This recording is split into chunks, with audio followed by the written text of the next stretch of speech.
Breadheads. Breadheads. Wow. Ty Wow. and Eric back in the booth, your favorite podcasters.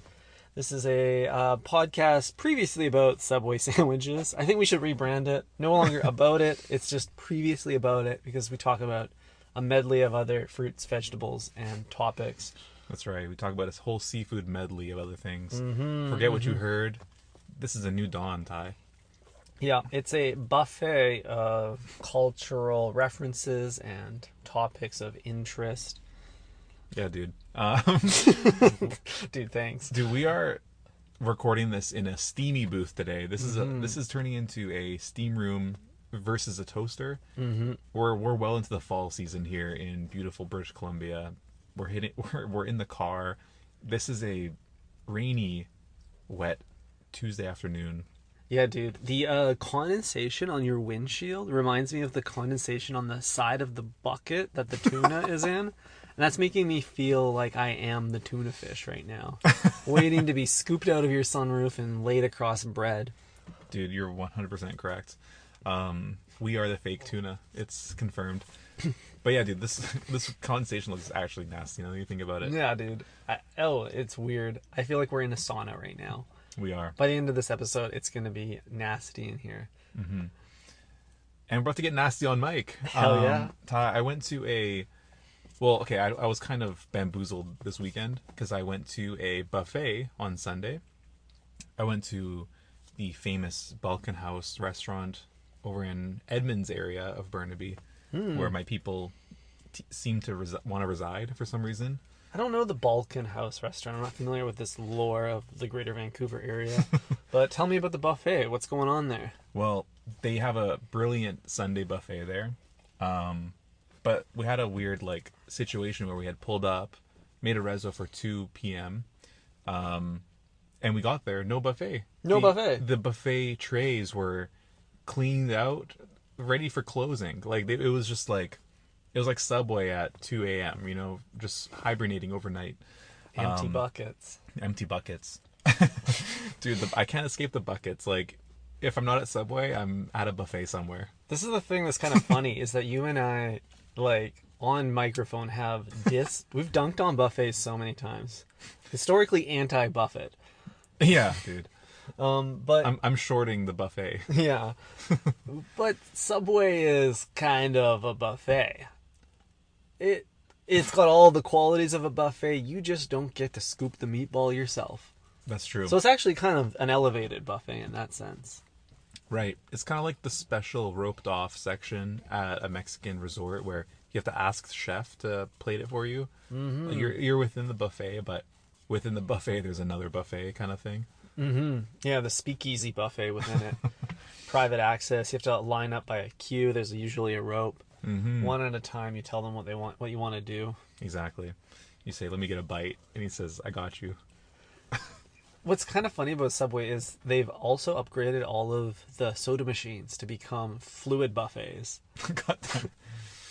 You're not wrong, Ty. You're not wrong. I know, but I don't like the idea of a fluid buffet. That sounds nasty to me. No, anything fluid should not exist. Keep it in the hospital. Exactly. This is surgery room talk. But anyways, I pulled up to the restaurant. Had to order a la carte, unfortunately. And the server gave us some weird response. We haven't had a buffet here in at least 5 years. What? And I was like, am I having a Mandela moment right now? Because I swear to God, I had the buffet last year here. Wow, that's wild, dude. Yeah. You're getting gaslit by the server here. And then I checked the Google business. I checked the business on Google, and it says featuring a Sunday buffet. No way. Yeah. So either update your Google or dude, update your servers. Yeah, update the fucking dementia going on in these servers' minds, because I swear to God I had it last year. So I felt really stupid for planning this whole thing for my family and showing up. I think the restaurant should feel stupid for forgetting to plug in their server overnight so that they could get the necessary software upgrade. Oh, I just got the joke. There you go. I'm slow today. It's okay. That's so unfortunate. I'm so sorry for you. And I feel extra bad to tell you that I got to enjoy an amazing buffet on Sunday. What? Fuck. That's right. We're the buffet boys. Dude, I planted the seed with you so early, and then you just stole my idea, and I didn't get to do it. It's true. It's true. And it's funny. I remember last week you mentioned your upcoming buffet, and I thought about that while I was eating mine. It came to me, and I realized my co-host and we are eating separate buffets at the same time. I think a crow just shat on your car. Oh, there's a crow on your car right now. Oh, there's so many. Oh, dude, we're being swarmed by crows. I don't know if that picked up on mic, but they're landing all over us. I'm terrified. I'm so scared right now. Very weird. They're chasing that dog. Dude, crows are the new age mafia, bro. Like, once they have it out for you, they'll chase you down. They'll remember your face. Like, you gotta check in with them when you visit the park nowadays. Yeah, for sure. Show your papers. Exactly. Give them a little bread tax. So you had a buffet as well. I did. Talk to me, what do they serve at a vegetarian buffet? Does it just look like the produce section? Dude, every grocery store has a veggie buffet. Yeah. So walk me through it. What'd you eat? Well, it was really pescatarian coded. I was at a very nice 1 Michelin key hotel called Nita Lake Lodge in Whistler this weekend. Oh, yes. And they put on a very nice buffet in the morning. It has all of your usuals, like a really fluffy scrambled egg, a collection of meats that are reserved only for breakfast, which I don't understand. Why is, little tiny sausages? You're a carnivore.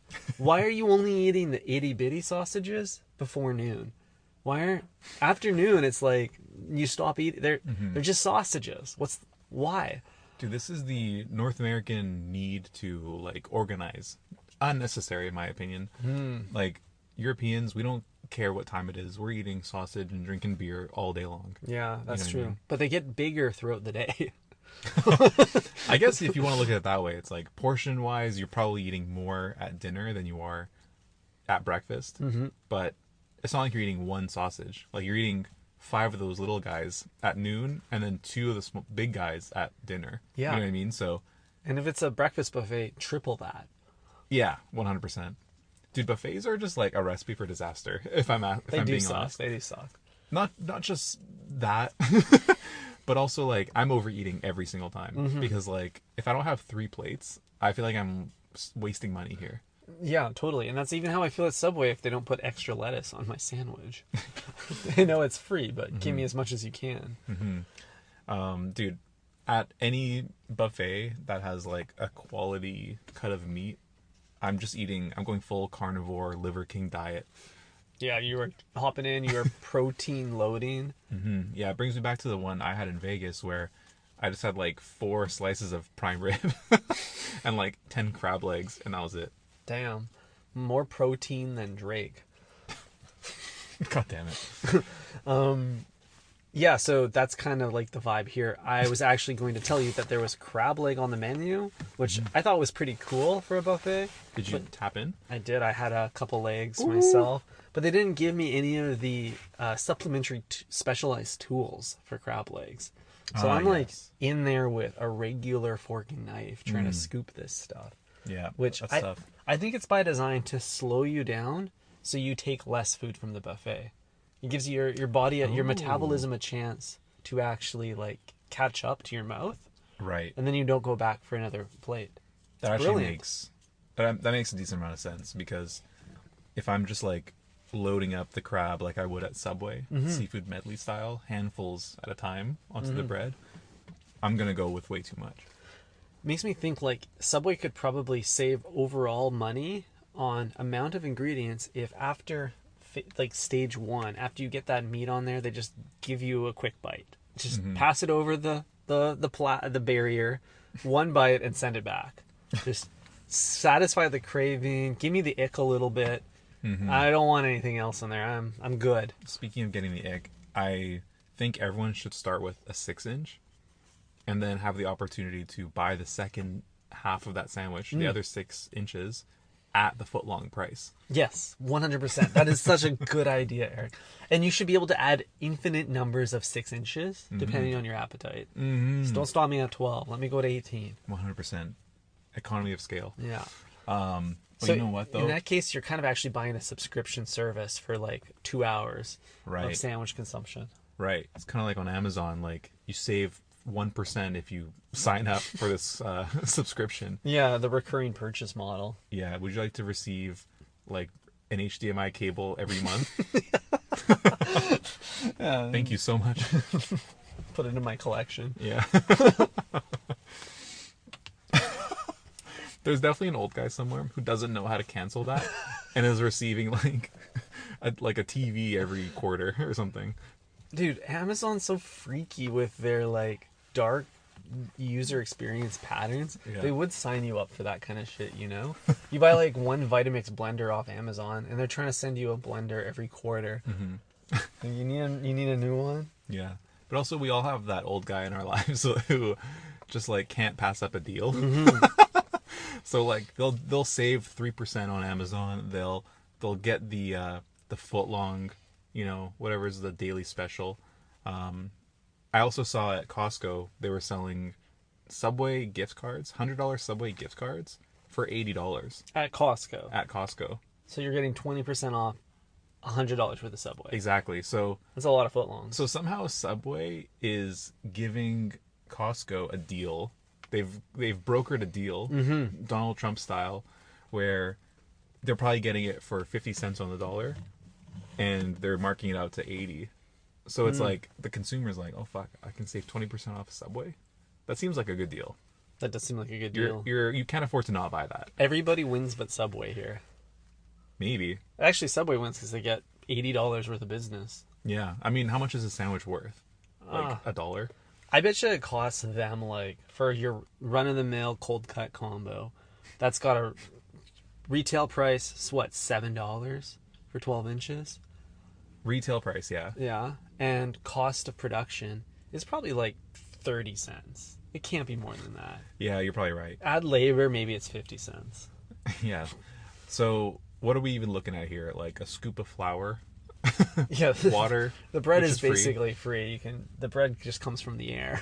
Yeah, the bread just kind of, you know, it's 3D printed in the back somewhere. Yeah. And then they have like some subpar scrap veggies, which are collected from the floor in every back room of a grocery store. Yeah, they get a deal because they only buy the ugly ones. Exactly. That would actually be a nice business model. That's kind of like the hot dog sandwich model, you know? Where you just blend it all up into a wiener? Yeah, you take all the innards, all the uncrustables, as I like to call them, and just throw them in a Vitamix, and there you have it. That's your sausage. Would you pay less to get that in Subway sandwich form? Like, you're getting the bottom of every bucket. It's God. It's just this like tube of food, and you can still put it between bread. Maybe that's the Subway hot dog. Damn. That's their take on the hot dog, Eric. We just figured it out. So it's not like a bad cut of meat. It's the same meat, but it's been there for like a week. Yeah, exactly. And Great. it's a medley of all of the different kinds. Dude, I think I'm gonna say yes. You know why? Because I don't think anything at Subway can decompose anyway. Right.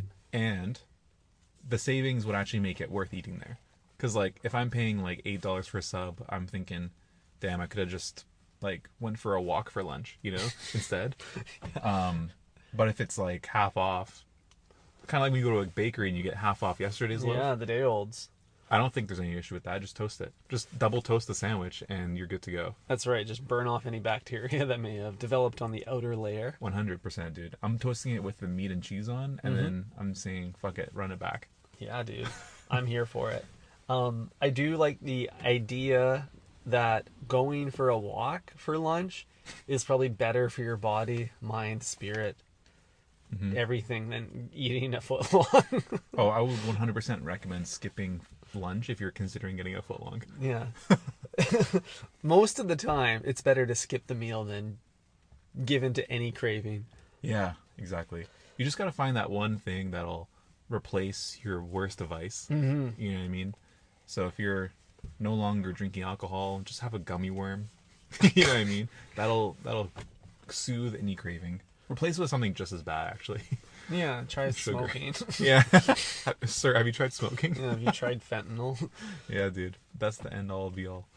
Yeah, final boss. Mm-hmm. So I did just ask chat if what the cost it was, how much it costs to manufacture a Subway sandwich, because I just wanted to do a gut check here. Okay. And they think that if you combine ingredients, labor, and general overhead on a franchise, you're looking at $3.50 to make a 6-inch. Mm-hmm. I think that's High. high. Yeah, right? Because they're only flipping a 6-inch for like $4 to $6. Yeah. Do you think chat is considering like the scale here? Because like, sure, if you buy a handful of lettuce at, a grocery store, that'll cost you 50 cents, right? But if you're buying like, I don't know, kilos of the stuff, like you're probably, saving some on that. Let's ask, does this quote consider economies of scale? It doesn't consider economies of scale. Bulk purchasing, streamlined operations, and fixed overhead can obviously help lower that cost. So if we adjust it for that, we're actually looking at $2.25 to $3.25 per That makes sense. Because labor shouldn't go down, overhead wouldn't go down, and ingredients definitely should go down. Yes, and it probably depends on the popularity of the location. You're flipping more. Bulk purchasing. Dude, you got the same kind of like purchasing power as Whole Foods on your tomatoes. Like, give me more.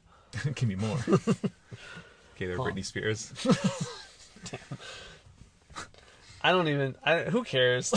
Yeah, really. But then it's like, okay, if you can flip your flip the footy for double that, which is a typical kind of margin, where Subway should be just, they're turning around a footlong every few minutes. They should be a very rich company, but they're not. I don't know if they're truly flipping footlongs every few minutes. Because think about it. Who's getting a footlong from the hours of 8 p.m. to 8 p.m. to 11 a.m.? Zero, probably. What about firefighters who just came off the night shift? Yeah, that's one. And the cops that just came off the night shift. That's two. Paramedics that just came off the night shift. They have families, so they're going home for dinner. Okay. Cops and firefighters don't. That's true. Just kidding. I don't know. I truly think that's happening once in a while. I don't think every night shift people are hitting the way. I can only think of one 24-hour Subway in our area. That's a good point. So you're right. They have a limited time frame to flip as many footies. Mm-hmm. It's a tricky situation. Yeah. What if you're working at the fire hall in, I don't know, Bowen Island? Mm-hmm. Is there a Subway there? If there is, it's probably closed at like 6 p.m. Dude, I feel like you could go find like a random island like off Greenland, and there will be a Subway there. Like, you go to the very middle of the Atlantic Ocean, zoom in until you see a landmass. There will be a Subway. I think that entirely depends on if Trump was able to acquire Greenland. Because if he did, then there is one for sure. Dude, do you think America should buy Greenland? They already have Alaska. I don't think they should buy it. I think they should just colonize it. Why claim stop? it? Yeah, why stop at, why buy it? You're right. Who are you buying it from? I think you're like, why stop at, like, as if they had just recently colonized something. Mm-hmm. But I feel like America is like more like slithery at their colonization. They just set up a military base and then start to extract resources through like aggressive business practices. Right. That's the new colonization. Right. I see. First, they have to send a plane into a building, and then they do that. Right.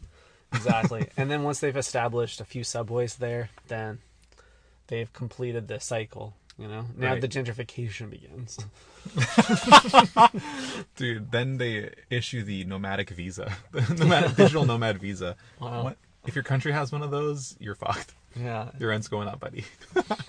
Dude. Damn. We should get a digital. Where would we be permanently podcasting from with our digital nomad visa? Botswana? I mean, we're doing that right now. I guess so. Potentially illegally. Like, can we pod in a park? Is that illegal? I think you need a permit. But I don't know for sure. Yeah. We're parked next to a park, so Does that change anything? We're 2 parks removed. We're double parked. Double parked. Shit. What else is going on here, Eric? Did you know that? Okay. Okay. Last episode we talked a little bit about how Subway used to gut the inside of their bread in order to fill it with more stuff. Mm-hmm. I learned today about a different bread trimming strategy that I have not seen employed, but does exist. Okay. It's called doing it old style. Okay. Yeah, this is the missionary of bread. This is how God wants it.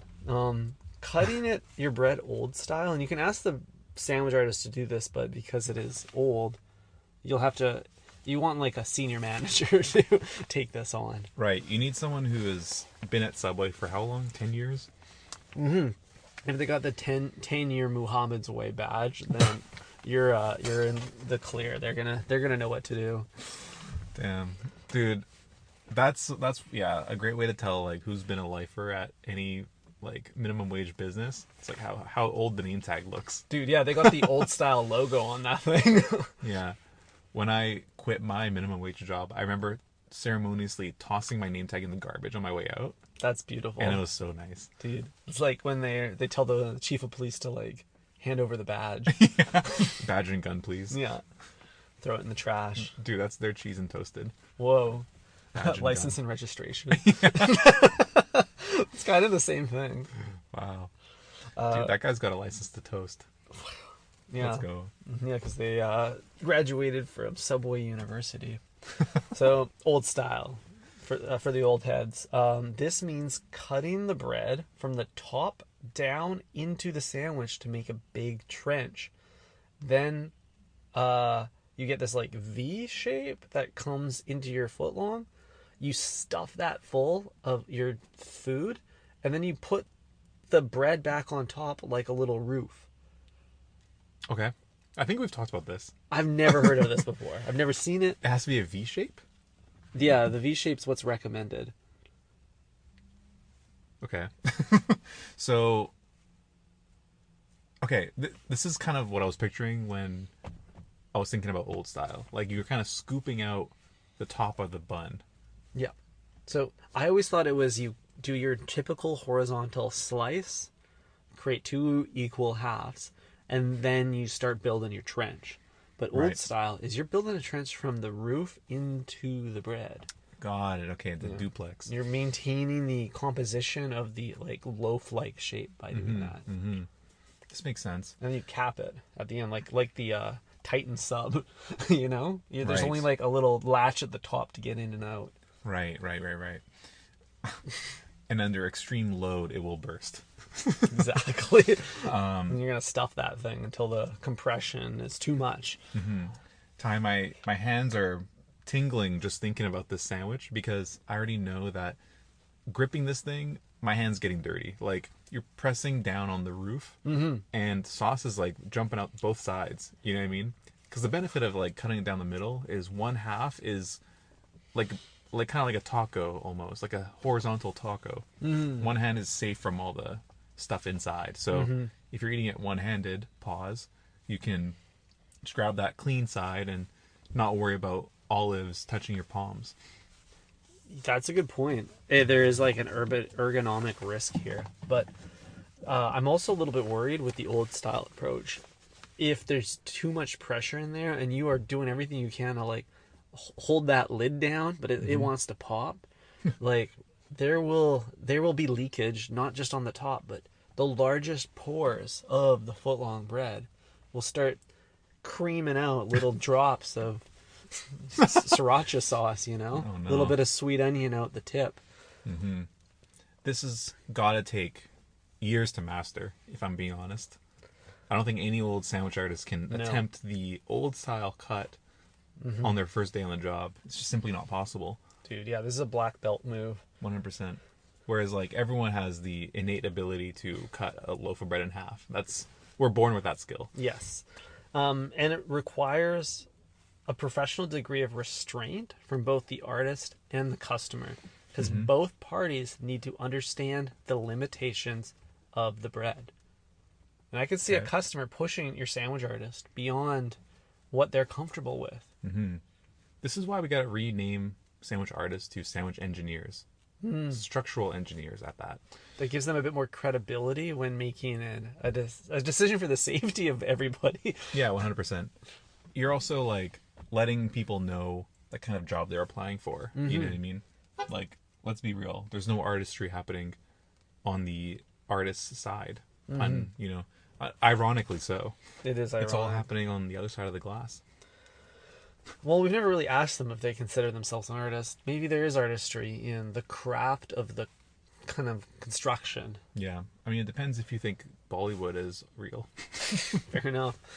I think like I could find joy in like the placement of the cucumber slices, ensuring consistent separation between them. A really like beautifully sprinkled arrangement of green peppers.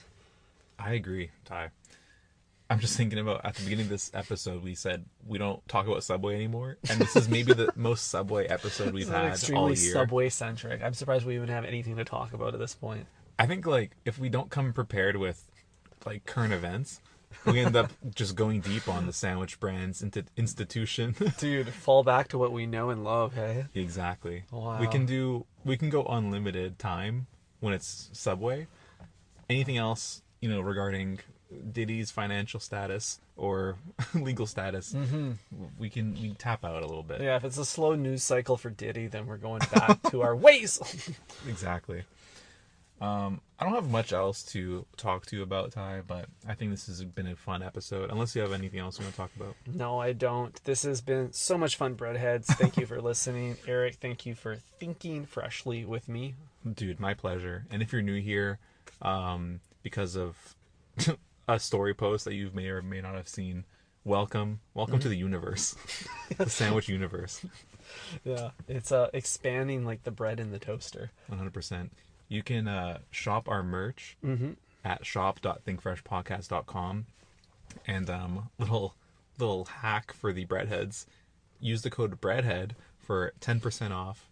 So our little thank you for being a loyal listener and pumping our listener retention rate by making it this far into the episode. Yeah, we really appreciate that. It's good for our SEO. Okay, talk to you later. Thank you. Ciao.